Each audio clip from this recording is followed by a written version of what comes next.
another cup of Maxwell House coffee, George? Well, sure. Pour me a cup, Gracie. Maxwell House is always good to the last drop. And that one's good, too. Yes, Thursday night. And Thursday night means it's Maxwell House coffee time, starring George Burns and Gracie Allen.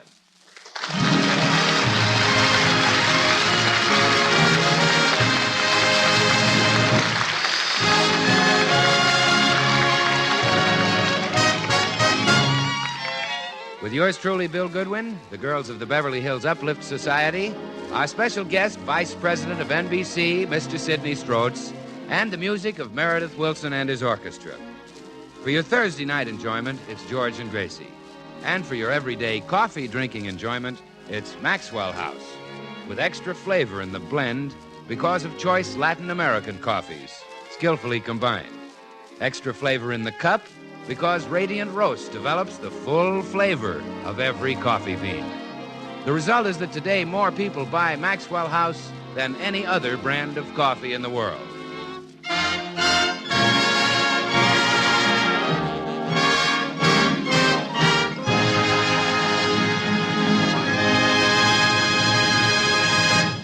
As we look in at the Burns home today, we find a meeting of Gracie's club, that bane of George's existence, the Beverly Hills Uplifters Society. Quiet, girls, quiet. Ladies of the Beverly Hills Uplifters Society, our meeting will open with a calling of the roll. Clara Bagley? Here. Frances Fowler? Here. Blanche Morton? Here. Meredith Wilson? Present. Wait a minute.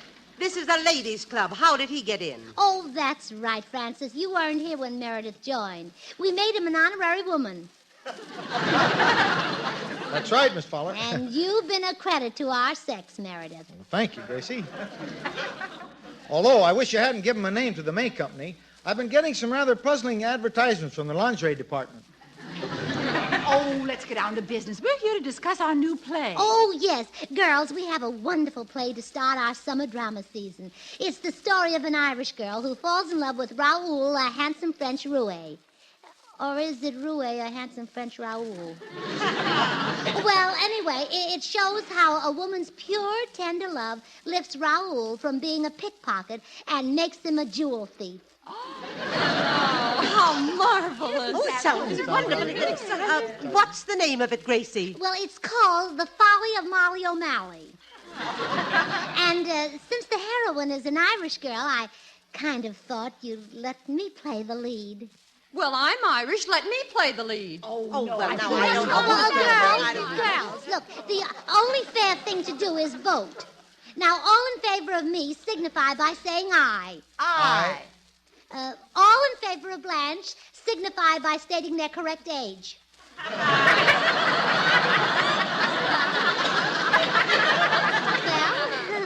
looks like I won, doesn't it? Now, the next problem is, where can we put the play on? Gracie, did you speak to the man about renting Hollywood Bowl? Oh, yes, Meredith. The place holds $95,000, and I offered him 50% of our gate receipts, but he refused. He refused an offer like that? Yes, he wanted $10 cash. Well, that was our last chance. All the theaters have turned us down. Well, now, I've been doing a little thinking, girls. George and I broadcast from a wonderful theater at NBC every Thursday night. Let's do our play from there next Thursday night, and it'll go all over the country. But, Gracie, how will we ever get George to let us take over your program? Oh, by offering him the part of Raoul. Oh, no. That part calls for someone like Charles Boyer. Blanche, for your information, Charles Boyer and my husband could change places.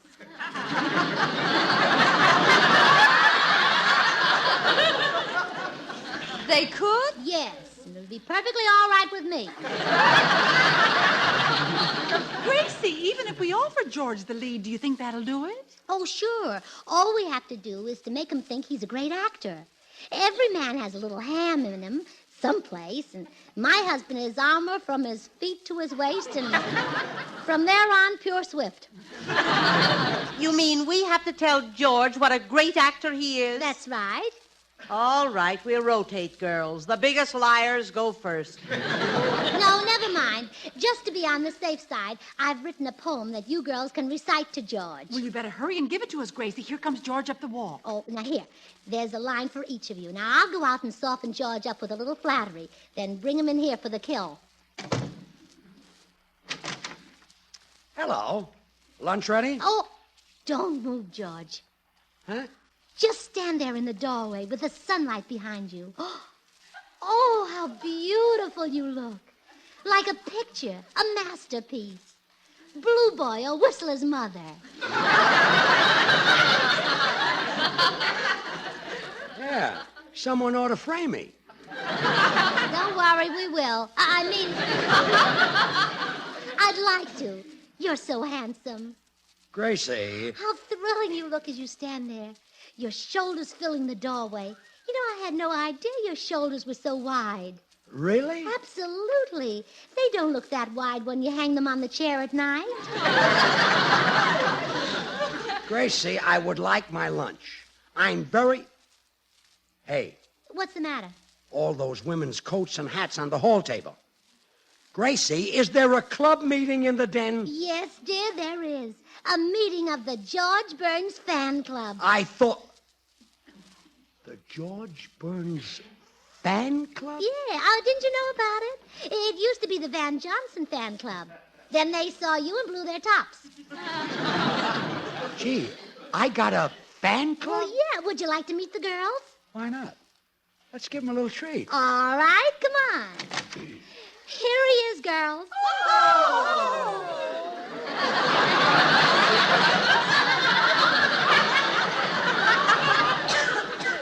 This is my fan club? They think you're the greatest actor who ever lived. Wait a minute. Oh, come on, George. Register some emotions for them. First, anger. This is that broken-down club of yours, the Beverly Hills Uplift Society. Wasn't that wonderful, girls? Oh, stop it. Stop Now, it. George, register humor. Say something that'll make us all laugh. Get these old bats out of here.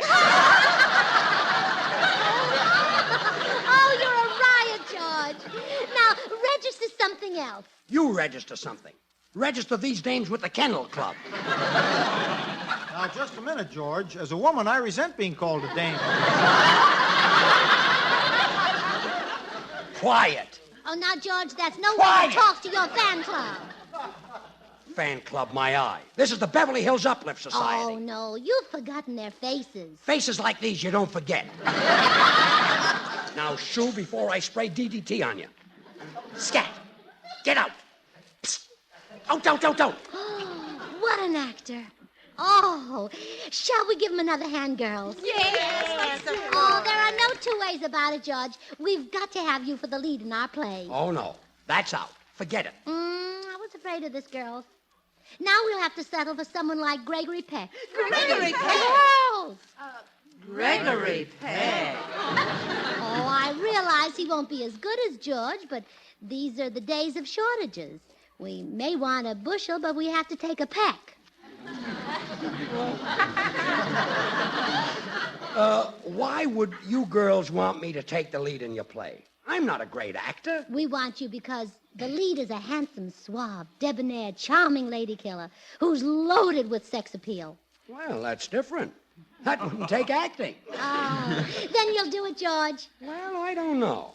Are you sure the girls really want me? Do they want you? Girls, recite that poem about my husband. Oh, George Burns, you cute little bug, you. How we love to kiss and hug you. We would squeeze you till we hurt you. Were it not for our maidenly virtue.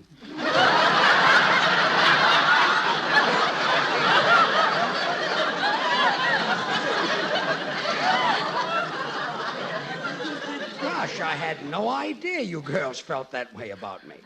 What play you planning to give? Well, it's called The Folly of Molly O'Malley. And, George, you would play Raoul, a handsome French jewel thief who steals Molly's heart. A Frenchman, huh? Oh, this for you, and that for me, and this for your papa. La la la la la la la. La la la la la la la. For you I sing, I dance, I play.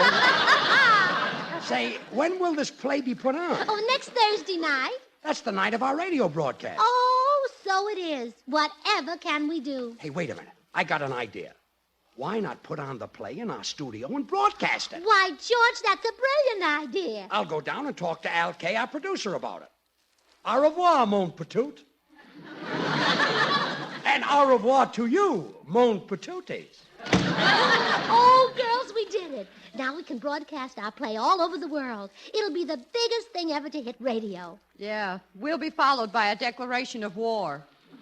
War? You don't think France is going to take his accent laying down, do you? Oh, let's face it, Gracie. Your husband is not the Charles Boyer type, a glamorous Frenchman. He's very close. Then let him play a Scotchman. Well, who can play the part of Raoul? Well, surely between all of us, we must know a man like Charles Boyer. Let's run over our husbands. If I knew a man like Boyer, that's just what I'd do to mine.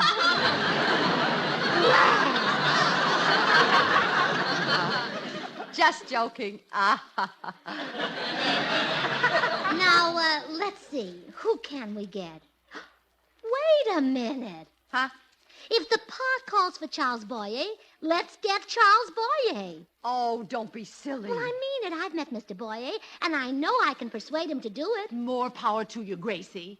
Oh, but this is going to be awfully hard on you. Me? Well, we're giving the play next Thursday night, and that only gives you a week for rehearsal. She's right, Gracie. You'll have to rehearse those love scenes with Charles Boyer day and night.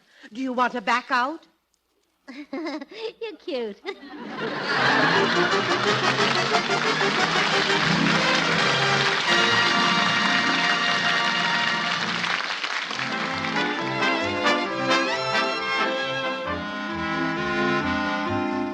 It's Meredith Wilson and his orchestra.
Say, Meredith, I'll bet everybody recognizes that song you're playing the minute they hear it. I'm sure that's true, Bill. And I think the words are about as famous as the melody. Who doesn't know Meet Me in St. Louis? Meet me at the fair. You know, Meredith, somehow there's real magic in those words. I guess whether it's a world fair, a state fair, or a county fair, we all look forward to the excitement, the competition, the colorful displays, the blue ribbon prizes, and all the fun and gaiety. Yes, we Americans love a fair. And I can't help thinking, too, how we Americans love coffee. And how, like the fair that's such a distinctive part of the American scene, so, too, Maxwell House through the years has become a real part of the American scene. For today, the flavor richness of Maxwell House is enjoyed by more people than any other brand of coffee in the nation. Now, to give Maxwell House that famous flavor, fine Latin American coffees are skillfully chosen, each for its own special contribution. There are Manizales for mellowness,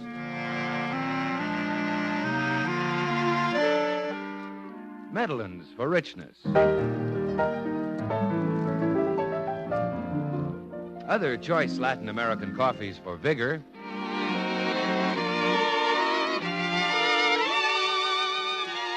and Bucaramangas for full body.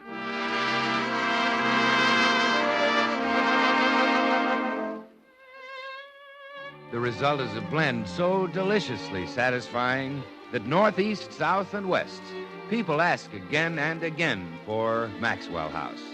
Coffee they know is good to the last drop.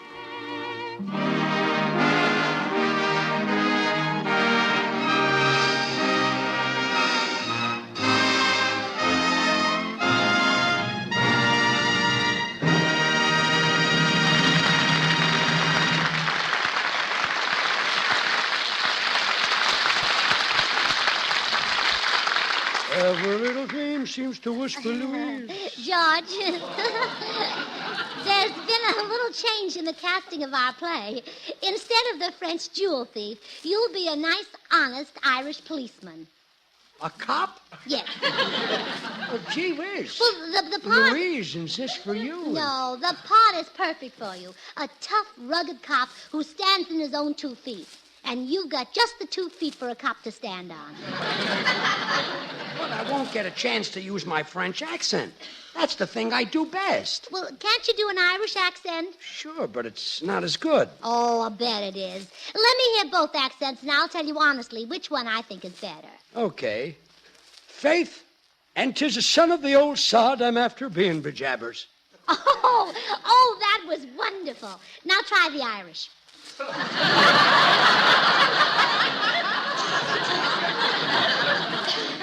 That was the Irish. Oh, sure. I knew it all the time. Well, that's settled. You'll be the policeman. But I'd be sensational as the romantic jewel thief. Well, that's the trouble. You'd be too sensational. You'd make people think that this is an unhealthy climate. How? Well, when you started making love and the women in the audience started panting, it would sound like everyone in California had asthma. Say, that's true. I guess you better get somebody with less sex appeal. Yeah, we'll get Charles Boyer. Boyer, he's got almost as much as I have. Oh, Well, he certainly has. not. After all, you expect him to have the European charm. He was born in Europe.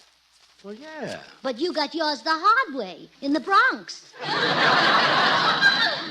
Well, all right, I'll play the Irish cop. Good. I'll go in and tell the girls everything is arranged. Okay. Begorra? Well, girls, it's all settled. Raoul will be Charles Boyer. Oh, isn't that wonderful? Oh, lucky you, Gracie. Next Thursday night on the Maxwell House broadcast, Charles Boyer will be making love to you. Oh, yes. Darn it. Why do we only have half hour? Suppose I'm right in the middle of a scene with Charles Boyer. He says, Gracie, is this love or is this infatuation? And some little schnook says, this is NBC. That's just what'll happen, Gracie. They'll cut you off and go on to the Dinah Shore program. The Dinah Shore program. That's it. I'll get her half hour, too. I'll go to Sidney Stroats, the vice president of NBC. And he'll let you have Dinah Shore's half hour? Well, flattery worked on George. It'll work on Mr. Stroats, too. You girls wait here.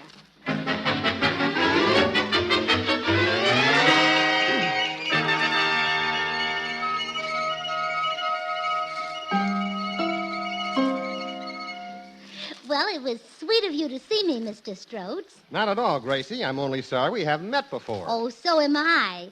You know, you're just what I expected a big radio executive to look like. Only I thought your hair would be curlier. Curlier? Why? Well, I'd heard so much about your wavelength.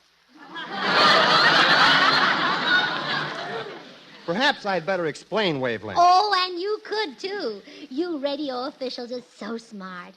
Why, if it weren't for you, people would just breathe the air and never know it was full of truth, consequences, and John's other wife. I'd better explain that, too. Oh, yes, and the things you can do. An ordinary person like me can dial the dials, but you know how to condense the condenser and batter the battery and kill the cycles. That I won't try to explain. Well, so much for the flattery. Now let's get down to business. I have a teensy-weensy favor to ask of you. What is it?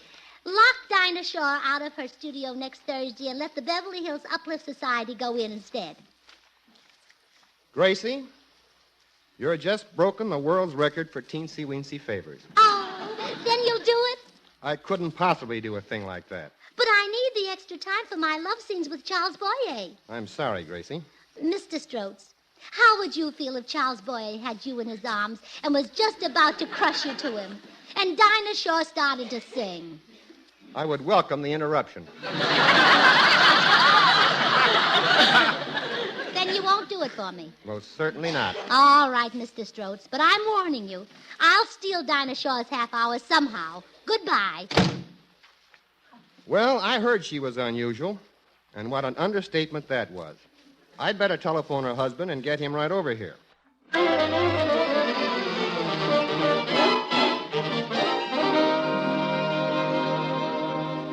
And so, girls, I'm forced to report that Mr. Stroats would not give us Dinah Shaw's half hour. Oh, isn't that mean?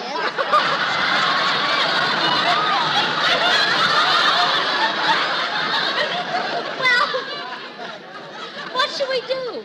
How about blackmailing him? Huh?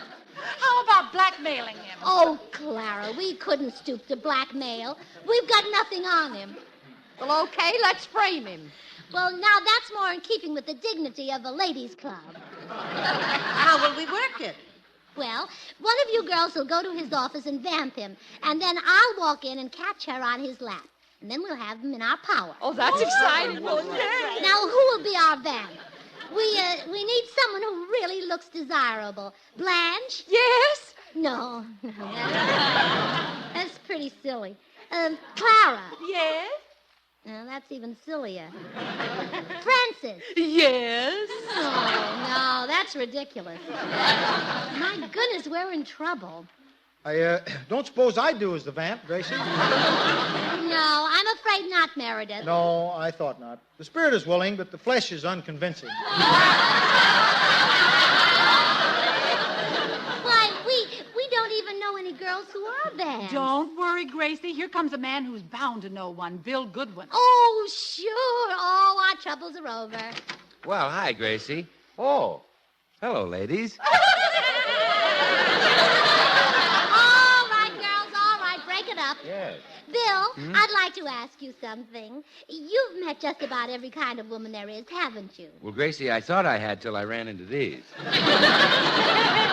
anyhow, here's the idea. You see, next Thursday on our program, we're going to have the most glamorous man in Hollywood. Oh, well, I know. I'm on every Thursday. Oh, no, not you, Bill. Charles Boyer. Boyer is more glamorous than me. Gracie, you blindfold Hetty Lamar and let me make love to her, and I'll bet you $1 she couldn't tell us apart. You'd lose, Bill. Well, yeah, but can you think of a better way to spend $1? You wouldn't do any good for the play, Bill. The part calls for a French jewel thief named Raoul. Well, I could handle that. Now, how's this? Gracie, ma chérie, to match your crimson lips, I will steal rubies. To match your snow-white teeth, I will steal pearls. And then to match your beautiful brown eyes, I will steal a cup of Maxwell House coffee. Oh, Bill. That's really precious, Gracie. Gee, Maxwell House is appetizing, rich, full-bodied, and mellow. Coffee at its full-flavored best, good to the last drop. Bill, you're not very convincing as a romantic Frenchman. Talk about love. Talk about l'amour. Okay. More people buy and enjoy Maxwell House than any other brand of coffee in the world. Oh, forget it, Bill. Charles Boyer will be the Frenchman, but you can help us. How? Well, we need a gorgeous, irresistible, exotic creature to frame a certain party. Okay. Who do you want me to frame? Oh, no. We want you to suggest a girl who can vamp Sidney Stroats. Sidney Stroats. He's a pushover, I know. Just the babe. Hand me the phone. Oh, yeah, and tell her to be in his lap with her head on his chest at exactly 3 o'clock. And then I'll break in and catch them. Okay. Hello? Hello, Gloria. This is Bill. Oh, Billy boy, honey child, baby.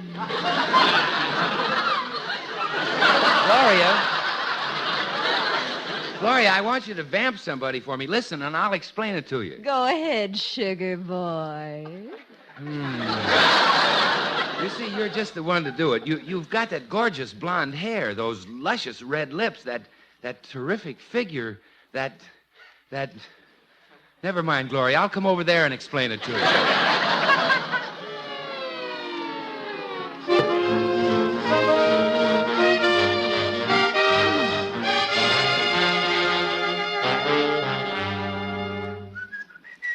Oh, hello, Mr. Scroats. I came over as soon as I got your phone call. What's up? Well, Gracie was in here a little while ago with the screwiest proposition I ever heard of. You must have quite a problem being married to her, George. I sure have. Still, I guess you have a bigger one if you weren't. Yeah. Anyway, here's what she... Excuse me, George. Hello? Okay, right away. George, make yourself at home a minute. They want me in the other office. Okay, Sid. What a dame I married. Wonder what she got me in now. Hello, you great, big, gorgeous hunk of stuff.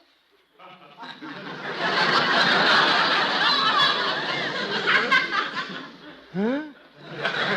Come on, sit on the sofa with little Glory and let's form a beautiful friendship. You must have the wrong man, miss. Who did you want to see? The biggest man in the whole radio business. Yeah, you got the right man. Come here, Daddy. Time's getting short. Huh? I'm supposed to have my head on your chest in 3 minutes, and it'll take me 2 of those to find it. Now, look here. Oh, don't fight me, honey. Just relax like a big bale of cotton and let this little old boll weevil take over. Hey, get off my lap. Cut that out. Hey! Sidney Strode. So Gracie! George Burns. And I do mean aha. Honest, Gracie, this wasn't my fault. Sid Stroats left the room for a minute, and this girl came in and jumped in my lap. Oh, I see. She was supposed to vamp Mr. Stroats, so he'd have to give me Dinah Shaw's half hour next Thursday. Well, why do you need that? Oh, well, for my love scenes with Charles Boyer. Gracie, you've gone out of your mind about Boyer. Why, I'll bet if he asked you, you'd run away to Paris with him and forget me. Oh, no, I wouldn't, George. I'd write to you every week.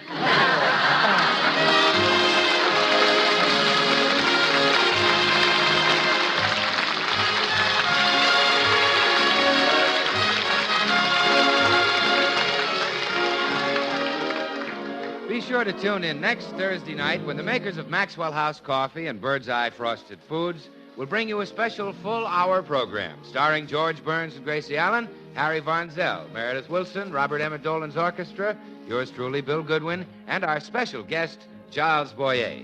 And we hope, by the way, that Dinah Shore will be back. Wow, what a program. A lover like Charles Boyer and a singer like Dinah Shore. Yeah, I wish I had Dinah Shore's talent. I wish you had Boyer's.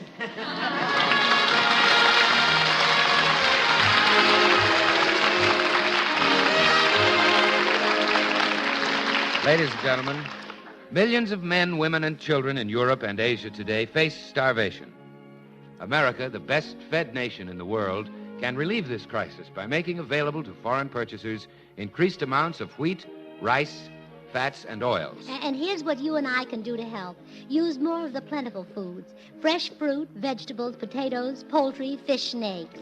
Do this so that you can use less wheat products and fats and oil. Don't waste any food at your table. And keep on saving and turning in used fats. We'll be seeing you next week with that extra special hour show. Until next Thursday, then, good luck from the makers of Maxwell House, America's #1 brand of coffee. Always good to the last drop. Oh, goody, goody Jell-O pudding tonight. It tastes like Grandma's, only more so. You ain't kidding, that's right. And just as Jell-O's 6 delicious locked-in flavors can't be beaten, so the proof of Jell-O pudding's in the eating. The Jell-O twins are hard to find, but keep on looking in your store. When sugar shortages are over, there'll be more. Just a taste of Jell-O pudding or of Jell-O and you know it's the one and only Jell-O.